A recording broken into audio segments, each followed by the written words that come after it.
Hello, and thank you for joining me here at Take Five with Feb 5. Hey, that's me. Today is February 10th, and today I want to share information about youngest inaugural poet, Miss Amanda Gorman. The first time many of us saw her was when she spoke at Joe Biden's inauguration.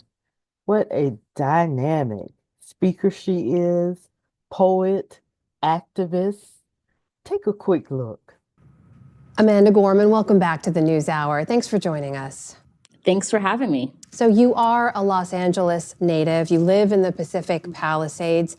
Tell us how you're doing. Tell us if your home is okay, and also what it's been like just to watch all of this devastation and loss unfold in a place you call home. Thank you for asking. I mean, I'm so blessed. I'm safe. My family's safe. My house is doing okay. But it's been just devastating, I think, on a communal level to see this amount of damage and loss in a city that we love. LA is incredibly strong and resilient. And it's also just been amazing to see the way people are coming together. But we have a really long trek ahead of us. So tell us what led you to write this poem, Smoldering Dawn. Well, when the fires broke out in Los Angeles, I was actually in New York City just by accident. I happened to be doing some press there. And when I saw the amount of ruin and wreckage, I felt so hopeless and so helpless that I couldn't be there with my city in that moment. But I wanted to process that grief that I was feeling as an Angelino. And so I wrote the poem for myself just to work through what I was feeling, and then decided to share it in the hope that it might bring some warmth and soul and spirit to a time that feels really hard for Californians right now. For anyone who hasn't had a chance to read it yet, would you mind sharing a few lines maybe? Absolutely. So I'll share the last few lines.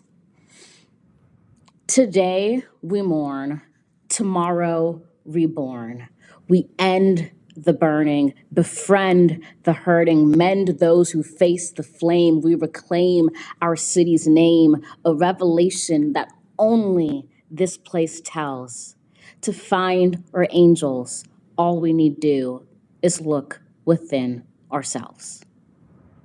This clearly resonated so much with so many people. You shared it online. You shared it as a fundraiser, essentially, for the fire response. You've raised over $100,000 in aid so far. Where is that going to go?